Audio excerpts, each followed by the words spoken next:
We're going to hear from Danielle Carnes and Dr. Singh. Danielle she joined Edmonds College in 2016 and is currently the Vice President for Innovation and Strategic Partnerships. She holds a Bachelor of Science in Psychology, a Master of Science in Student Affairs and Higher Education from Colorado State University. Working at 4-year public, 4-year private, and 2-year public institutions has given Danielle a broad understanding of student experience on college campuses and cemented her passion and commitment to community colleges. She brings knowledge and expertise in enrollment management, data visualization, and shaping public perceptions of community colleges to Edmonds. Outside of Edmonds College, Danielle is also a retired professional ballroom dancer and has 2 hip teenagers and 2 cuddly orange tabbies. Dr. Singh is the 5th president of Edmonds College. He joined Edmonds College in June of 2018 and has more than 25 years of experience in higher education.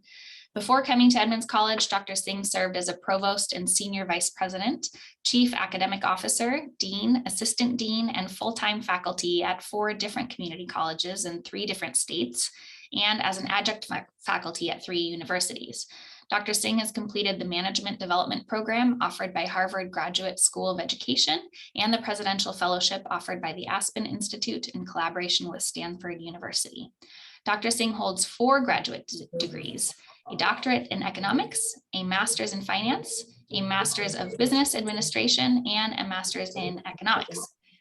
So please join me in welcoming. The other person's cue, right? Flirting is, I put a little bit.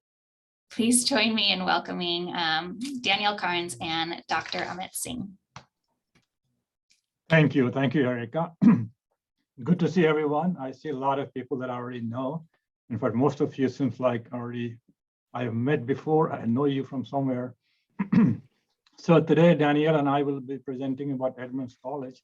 And thanks for the invitation, Erica, and the chamber, Edmonds Chamber.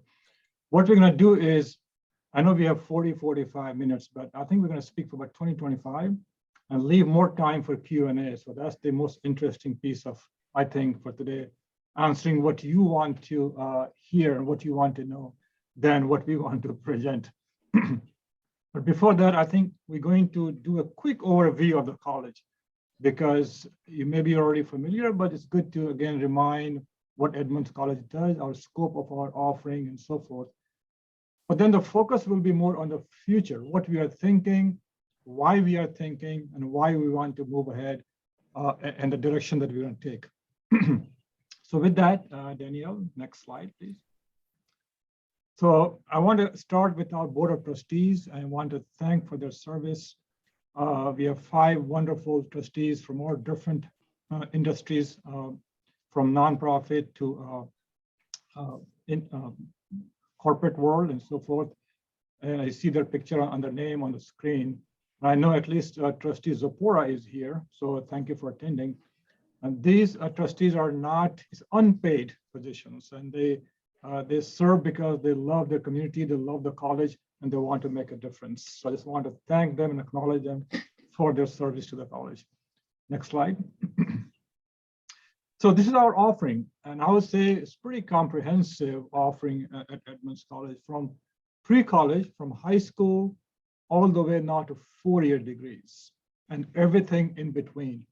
We have a comprehensive pre-college program, high school GED, college in the high school program, EdCap, the different kinds of programs. We can answer more if you have questions about those, from English as a second language, college prep, and certificate, 2-year degree, and now 4-year degrees.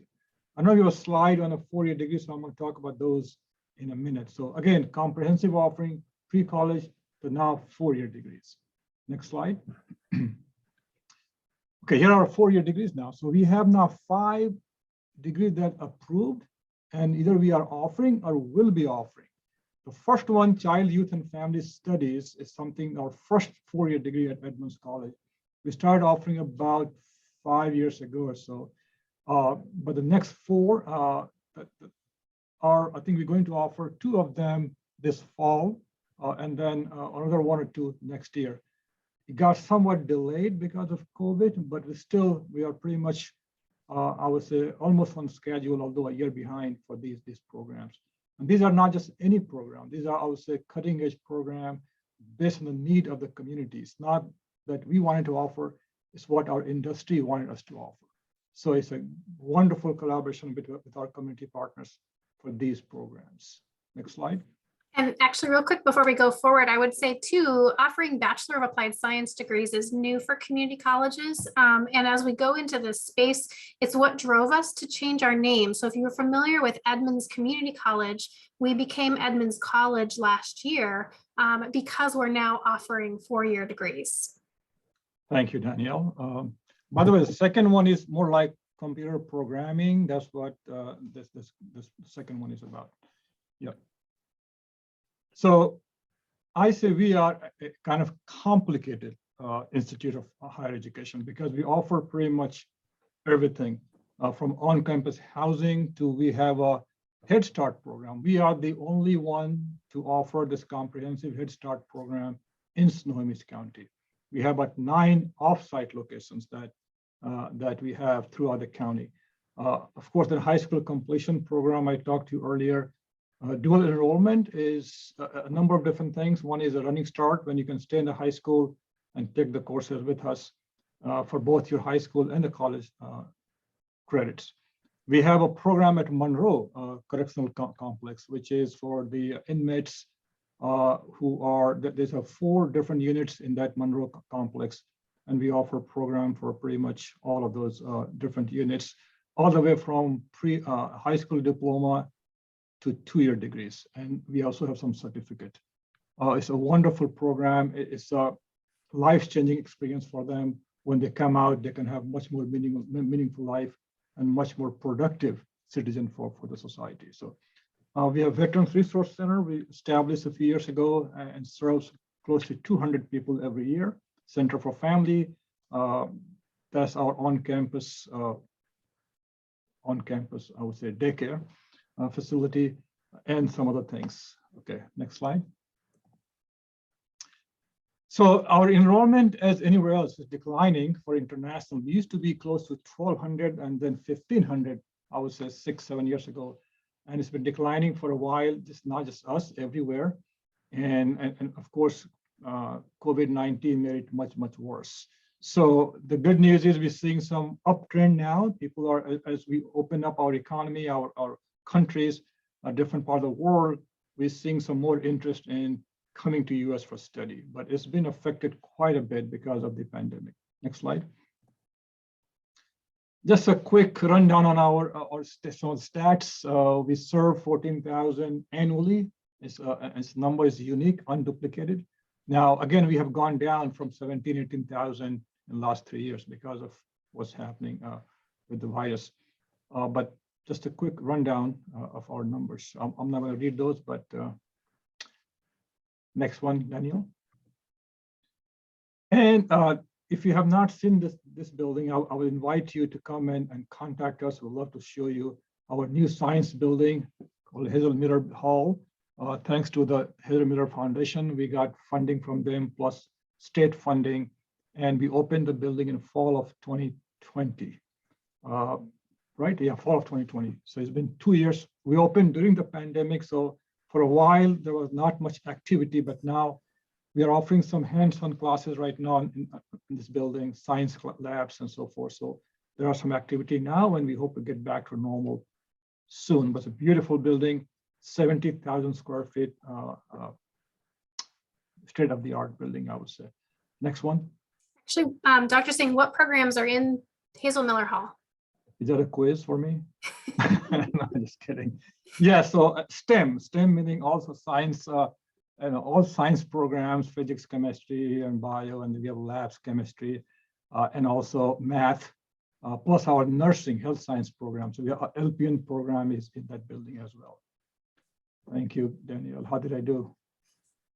Thank you. Okay, so Triton Court, our other housing. It's not on campus, but I was almost across from the campus, and it's built by a builder, and we leased a long-term lease on this building, and has 220 beds. It's a beautiful building, And you see, if you drive on 68 across from the college, this building is, of course, right now, we are about half occupied, 50% because of the enrollment and the travel and all this situation. But we hope to be fully occupied, hopefully, in the near future.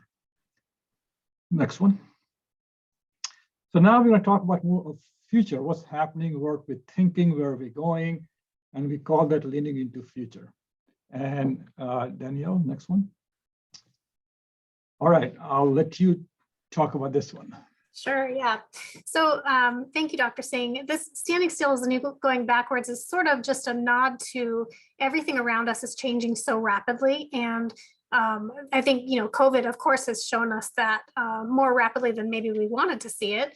But it's imperative that we keep looking at what is happening around us and adapt accordingly. And so I would say this is one of Dr. Singh's strengths is when he came to the college in 2018, it was clearly, he's always been talking about leaning into the future, and it really helped us when the pandemic hit. We were much more resilient and able to seize some opportunities and leap forward. And I think that focus on that, on leaning into the future and innovation has really helped us. And so that's kind of what our focus has been on, is how do we position ourselves to be ready for the future. What that looks like at Edmonds College, Dr. Singh has taken some pretty intentional steps to make sure that the college is leaning into the future. He proposed a new strategic planning model that is not your traditional 5-year plan that kind of you write and you research and you put it on the shelf for another 5 years until it's time to do it again.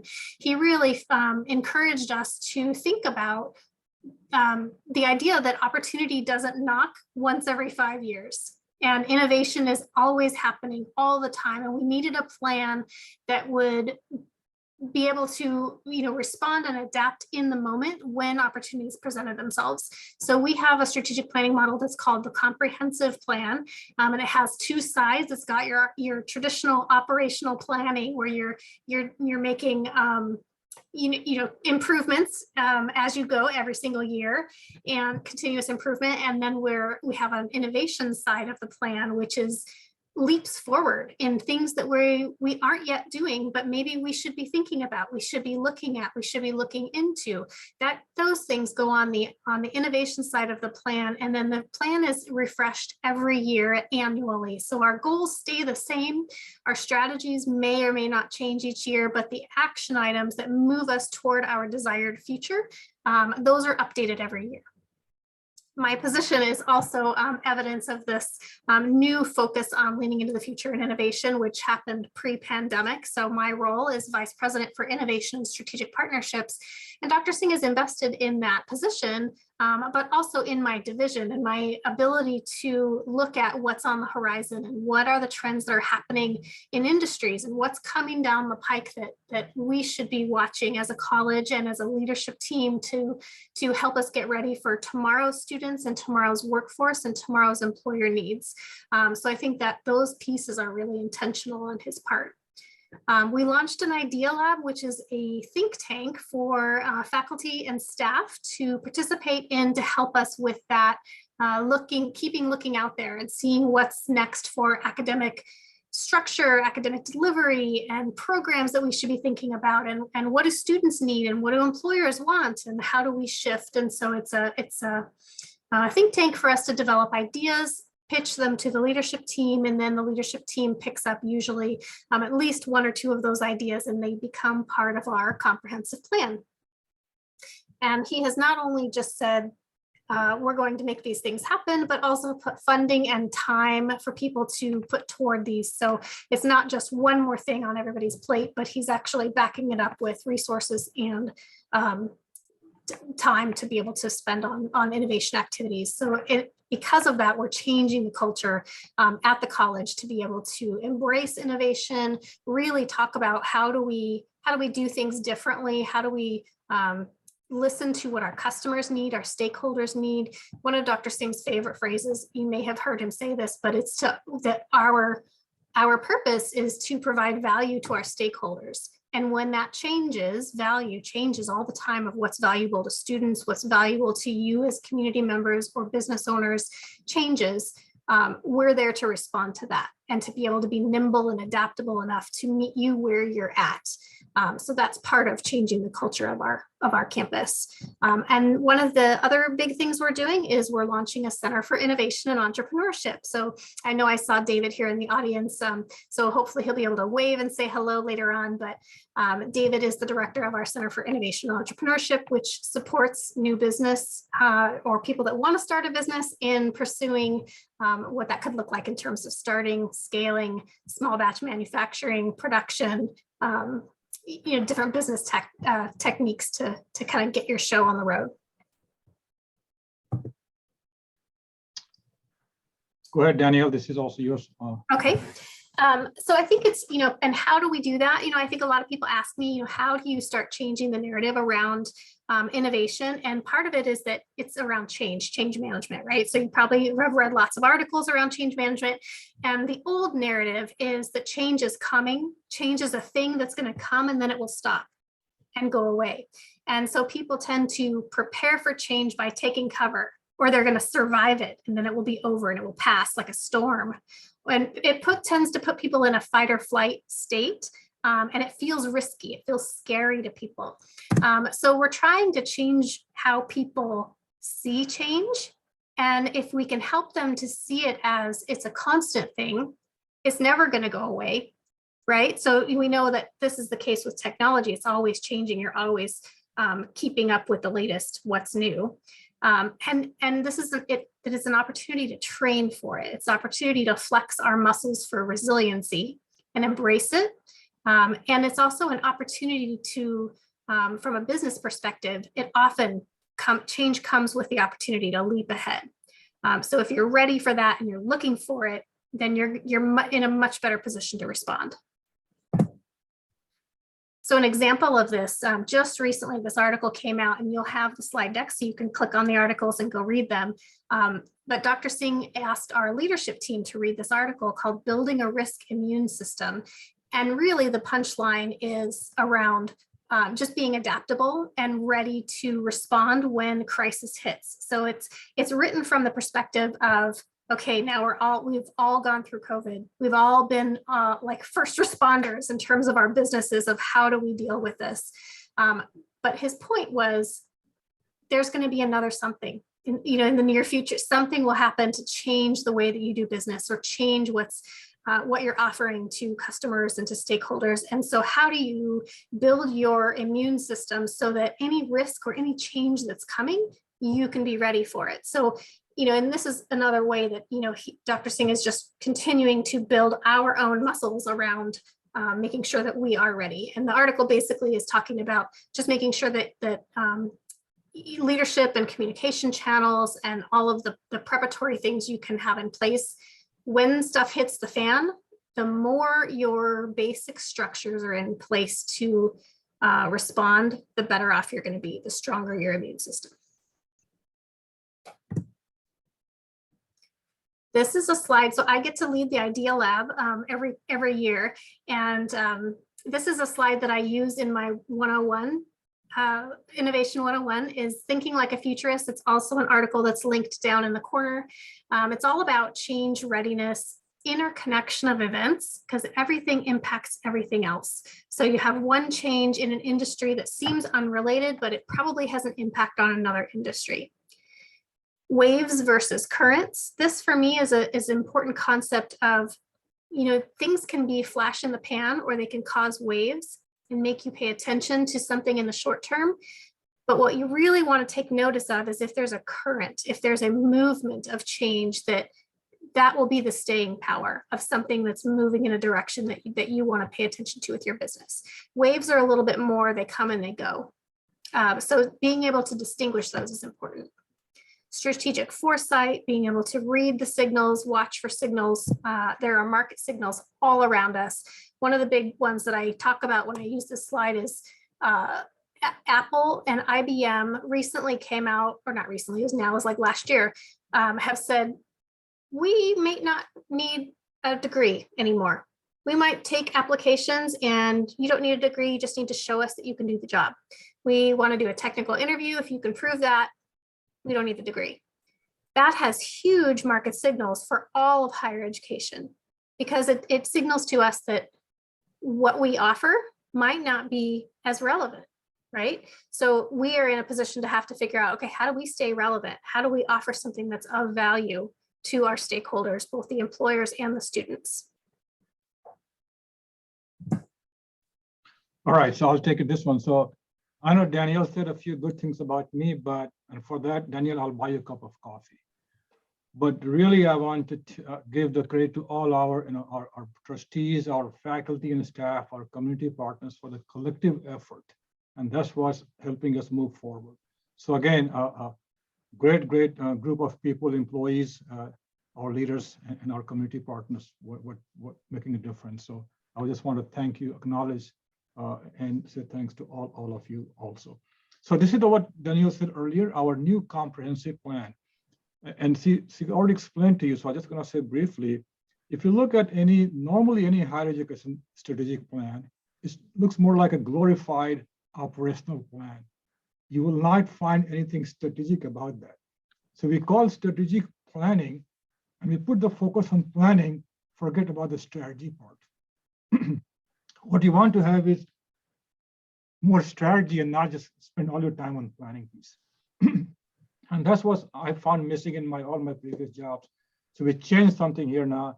And this is light on planning, heavy on strategy. That's the focus. So left side is what your core operations. That's something you have to keep improving. You have to keep making it better. Right side, lean into feature now, the unique and more strategic goal, new goal that you want to achieve to stay relevant for your outside community and outside, because all your stakeholders are outside the college, nobody's inside. So that's we have to keep in mind. So one is like a mission and one is vision, left and right side. Next slide. So we have 6 goals and 4 goals in the blue for the left side. These are access and success. Access means access, admissions, and enrollment. Success, they who come through our door, make sure they are successful. So that's access and success at the heart of what we do. And then we have a couple of more goals, community engagement, that's part of what we're doing today. And the 4th one is capacity and operational excellence. You can have all kind of fancy goals, but unless you have the capacity, you cannot achieve those. So we are focused on that as well. That includes the culture, financial resource, human resource, a number of different things. The last 2 one is more lean into future. I think maybe Danielle will touch on that, but that's futuristic and forward-looking. Next slide. Go ahead, Danielle. This 4 or 5, if you can go quickly. I'm watching the time also, so we can leave some time for Q&A. Okay, so I'll go through these on the quicker side. We wanted to share with you some of our priorities at the college that we're working on this year, and I'll share 5 priorities with you that might not be, something that you would know about a college or a higher ed necessarily when you're not working there, right? So enrollment is something that we are focusing on right now because of everything you've heard today so far around COVID and college enrollment being down across the country. It's not just Edmonds, it's not just the state of Washington. College going behavior is changing. And so we're keeping an eye on what that is about. And we think that there's a great opportunity in our adult learners. That's the biggest population that we have some opportunity to help them complete their degree. There's a whole lot of people out there that have some college but might not have the full degree. So we can reach them and figure out how we can help them cross that threshold if that's what they want, or we can design new programs that are more designed to help them up the next career ladder that they might be interested in. There's all sorts of reasons why enrollment is down across the country. Some of it is like what you heard about Apple and IBM. Some of it is stories about people going to 4-year degrees or getting 4-year degrees and working at Starbucks and taking out a lot of loans. So it's the perception of higher education. Is it worth it? So families are questioning whether higher ed is worth it. Community colleges tend to come out of that conversation pretty well because we're such a low barrier for, we don't have a lot of barriers. We accept everybody. Our tuition's fairly affordable. We have a lot of options for students, but it's a continual focus for us. Another focus for us right now is to close our performance gap. So we're looking at a lot of data across the whole college, from pass rates to completion rates and persistence rates, to make sure that all of our demographics are succeeding at the same rate. And I will tell you just honestly right now, they are not. And so we're looking at that. We're identifying where our equity gaps are and what do we need to do to target some support around the students and the groups that are not succeeding at the same rates, and help them get the support that they need so that we can close the gap and raise everybody up to have higher success rates across a lot of metrics, different metrics. Also, what we're seeing right now, and you may be experiencing this in your own businesses, is students are coming to us with increased basic needs, definitely higher levels of homelessness, food insecurity, just housing insecurity, which may be a little bit not, maybe they're not homeless, but they're definitely just, going from couch to couch. They're staying with their aunt one week, and maybe the next week they're in their car, and then the next week they're with a friend. All of those things are impacting our students. More than half of our students are struggling with at least one of those forms of basic insecurity. So we are amping up our wraparound support, which includes increased mental health resources. So we have hired 2 full-time counselors, more counselors on behalf, as a generous result of partnership with Verdant Health. And we also have our food pantry that's been in place for a couple of years, but we're turning it into something called a one-stop resource center that we're going to offer food pantry. The Veterans Resource Center will have somebody there. We have a 211 navigator because of a partnership with Volunteers of America that will serve the community and students. So that's good for you to know as well. And we'll be able to assist students with any kind of crisis that comes their way, as well as emergency aid. Students can go to this one-stop Triton resource hub and get any kind of assistance with basic needs that might be preventing them from being successful in the classroom. It's really hard to learn if you're trying to struggle with where are you going to sleep tonight. So yeah, because I'm just going to move quickly, Danielle, because we are serving our community. That's part of it. And the next one, so we want to make sure we invest in our employees and the talent management. So we hire the right people, we keep them here for longer term and be more productive. That's part of our focus this year because of so much turnover happening all around everywhere, as you know, all industries. Next one. So yeah, go ahead real quick. We're almost out of time, Danielle, so can you just real quick? So part of serving our community is working with our community to offer resources. We're working with the City of Edmonds to provide money for students to come to us for retraining. Anybody that's been impacted by COVID, either lost hours, lost their job. So we're providing money from this. The City of Edmonds has provided some of the ARPA funds, and we're funneling that to students that want some retraining opportunity. Thank you. Another way we're doing that is through a construction pre-apprenticeship program that we just stood up this fall with in coordination with the City of Linwood and Sound Transit. So it's a 10-week program that is free to students, and it prepares them for a paid apprenticeship with one of the unions in construction trades. And the last 2 slides, just okay, this is just hold here for a second. So just to show you our thinking and what we believe in. So this is the one Charles Darwin quote that you already know, aware of. Just leave it here for 5 seconds. And the next one, Danielle, and hold that next one. No, yeah, stop here, right here. So horses. Next one.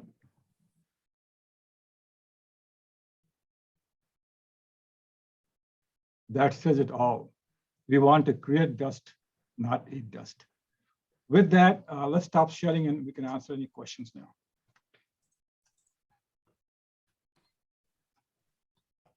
Thank you so much for the presentation and updating us on what's happening at the college. A lot of inspiring things going on. So yes, we'll open it up to questions and answers. If you do have a question for Dr. Singh and Danielle, go ahead and put your hand up in the chat and we'll call on you. I can kick it off with one, actually linking it back to our previous presentation with community transit. We heard from Jamyang Dorji, and I'm curious, he updated us on what's happening with community transit as light rail approaches and comes to Snohomish County. So I know there's plans in the works for, I think, an orange Swift line. Can you talk a little bit about that and the impacts that you see happening there? Yeah, so Orange Line is another Swift line on behalf of community transit. Is going to be ready in a couple of years to 2024. And it starts from Mill Creek and ends on our campus in Linwood. It's about a 35-minute ride from Mill Creek to our campus. And Mill Creek is in our service area. So to have that connection is so important for our students and for any employee. And I see, Jam Yang, yeah, our friend is here. So thank you for our partnership with the CT. And I know they are breaking the ground on our campus in April, right? Right, Jam Yang? Yeah, so he's nodding. So that's happening in April and it'll be ready by 2024. It'll go through the new light rail station in Linwood all the way to Mill Creek. Erica, did I answer your question? Yes, thank you. Looks like Stitch has a question. Yeah, you know what? And great presentation, by the way. Good to see you again, too. I didn't realize that you are now offering 4-year degrees. I did not hear about the change. I remember when Bellevue College became Bellevue College. How long ago was that? And was there any sort of branding campaign kind of a thing? Yeah, so the first degree was offered before my time, which was about 5 years ago. And then since I came, we added 4 more since 18. And so, yeah, there was, we are working on that. As we offer more programs, we're going to do more, advertise more and let people know more about that. Since we only have 1, we have not done as much work with the 4-year degree, but now more coming online, you will hear more about that. Yeah, that was a stunner. I'm like, I did not know that. I try to keep on top of things, but clearly I failed. Our transition was also, our name transition was in April 2020, which was right in the midst of COVID. And so it was pretty difficult too. We did change our signs, our big signage like along roadways. Okay. But we're still right now in the midst of a lot of our campus signage is now that we're all coming back to the physical buildings. Yeah. That's the next stage. So that was like your sort of version of a soft opening for a restaurant. Yeah, there you go. It was. Cool. And here's my jacket with the Edmonds College logo. Yeah, there you go, Doctor. Nice. Thank you. Anything else, Erica? Well, just checking to see if there's any other questions, anything coming through in the chat. I could throw a couple more at you if you want. Sure. We heard a little bit about, changes in student needs and programs that you're trying to do to meet those changes. And I don't know, maybe if you could expand on that, it's something really interesting. And I think trying to build awareness locally of especially folks facing housing and food insecurity and what's happening there. Danielle, seems like you wanted to answer this question. Sure. Yep. Well, I talked a little bit about the Triton Resource Hub, and we do have a foundation on our campus that's actively, working to build funds to support students in all ways, whether that's scholarships or emergency assistance or just assisting the college with whatever its goals are. So I know we have a couple of our foundation members, our new executive director, and Lisa is here. So the foundation is a big part of they're big partners for us in that support of students. I think for the biggest change for us is putting all of those services for students in one place. We did a survey right before COVID and got some data about how many students are we talking, right? Like, because it's hard to know how many homeless students do you have that go to your college, or how many students are struggling with food insecurity. So we actually got some hard, real data about our college and how that fits with other community colleges in the state. And I would say, let's see, so 39% of our students have said, yes, in the last 30 days, I went without food because I didn't have it. I didn't have access to it. At least one meal, I went without food. So that would be a food insecurity, happening for students, 39%. 51% said that they experienced housing insecurity in the last year, which is just an instability in their housing environment. 19% report homeless. Yeah. So thank you, Danielle. I want to ask a couple of questions in the chat. One is Jamyang, our friend. Thank you for correcting me. The groundbreaking is in April, but not at Edmonds, at our college campus. It will be a Linwood Transit Center. That's where the groundbreaking will happen. So thank you for clarifying that. One question about option to take classes online versus in class. Yeah, so we can continue to offer both face-to-face, online, and something called hybrid, which is a few days on campus and a few days online. So we continue to offer all those three different modality, and it all depends on the need and the demand. If people want more online, we will offer more online. So we'll offer what the need is based on the need. Other question is, are you seeing increase in high school students taking running start classes? Not for this year. It went down everywhere. And one thing we heard loud and clear was that they missed their last year of high school experience because of COVID. So they wanted to stay in high school and experience that. So that's one of the big reasons why it declined, but we're hoping to pick up again in the future. But this year was down across the board. Good questions. Thank you. I see another question, or a question it looks like from Jamyang. Well, what did he say? Oh, I was going to ask it verbally. Sorry. It's time.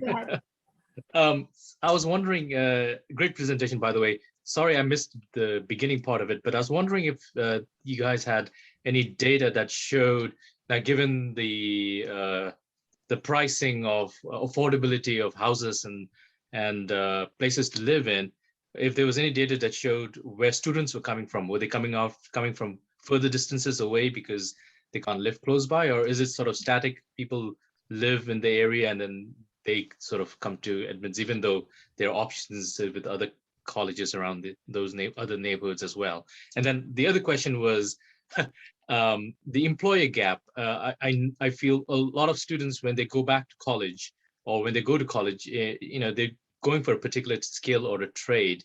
How much effort is the college making in terms of connecting them with an employer already, apart from the apprenticeship programs, but then just in general college? Because I feel that itself is a big incentive when people go to college and then they feel like, all right, I'm investing this in myself, but then I still need to do the next part of the work. And then traditionally it's been like, okay, it's up to the student to do it, you do your own thing. But then sometimes if progressive colleges are able to help with that transition, that's an added incentive to join that particular college. Thank you.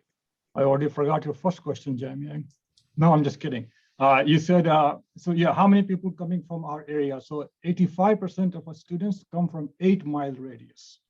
And that has not changed much that we know of, although we don't have stat for this quarter or last quarter, but still that was pretty much 85% come from 8-mile radius. So mostly local. And of course we have international, good. And then we have some athletes who come from all over. We have people from Alaska, from Hawaii, different places. But for the most part, yes.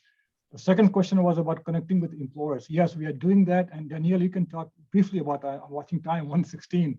Erica, we already passed our time. Technically, we're done at 1:15, so we understand if folks have to hop off, but please continue answering the question. 30-second answer.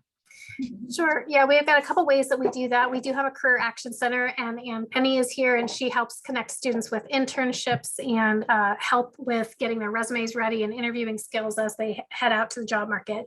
Another project that I'm working on is called the Talent Pipeline, where I'm working with employers at the front end to work with student cohorts as they go through their experience. And so a student might at the front end say, yeah, I want to work for Sound Transit, or I want to work for Starbucks. And then they have an experience along their way. We're working on developing that as well. Thank you so awesome. much. Thank you. So I think that concludes it. Thank you once again so much to both of you for taking time to give us this community update. And we hope you all have a wonderful day. Thank you so much for having us. Thank you.